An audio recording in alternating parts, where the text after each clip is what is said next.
ஒரு மதசார்பற்ற அணியை உருவாக்கி அந்த அணியின் மூலமாக இன்றைக்கு தேர்தலை தமிழகத்தில் நம்ம சந்தித்துவாகமான வரவேற்பை தமிழகம் முழுவதும் கொடுக்கிறாங்க. நம்ம மாவட்டத்தில் நம்ம நாடாளுமன்ற உறுப்பினர் கனிமொழி அமைச்சர் உதயநிதி ஸ்டாலின் அவர்கள் பிரச்சாரத்துக்கு போய்கிட்டு இருந்தாரு.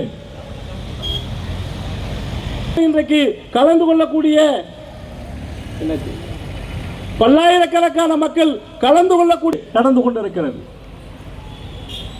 ஆகவே தூத்துக்குடி மாவட்டத்தில் 6 சட்டமன்ற தொகுதி இருக்கிறது. 6இல் 5 இடங்களிலே போட்டியிடக்கூடிய அருமை சகோதரி கீராட்சிகள் சம்பந்தமாக ஒரு அர்த்தன பல்வேறு விஷயங்களை சொன்னார். For the past 12 years, we have had the Modi government at the center, a BJP RSS government. Under that government, all over India, they have pursued the Hindutva communal agenda. If you go to many parts of the country today,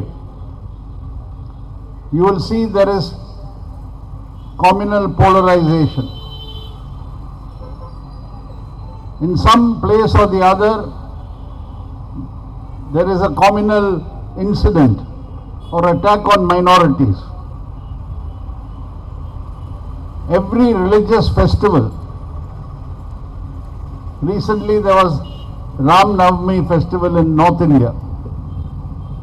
It led to clashes in many places, communal clashes. Whether it is Eid or Christmas, any observance of these festivals leads to communal tension and targeted attacks on minorities. This is the state of our காலூன்ற முயற்சித்ததனுடைய அந்த ஒரு பகுதியாகத்தான் மதுரை மாவட்டம் திருப்பரங்குன்றத்திலே நடந்த சம்பவங்களை நாம் பார்க்க வேண்டும்.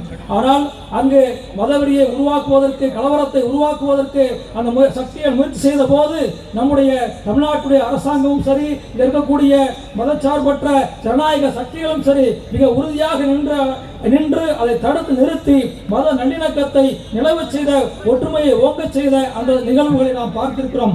RSS BJP-னுடைய அந்த மதவாத சக்தியினுடைய அந்த முயற்சிகள் திருப்பரங்குன்றத்தில் பலிக்கவில்லை, தோற்று போனார்கள் என்பதை நாம் இங்கே பார்க்க வேண்டியிருக்கிறது.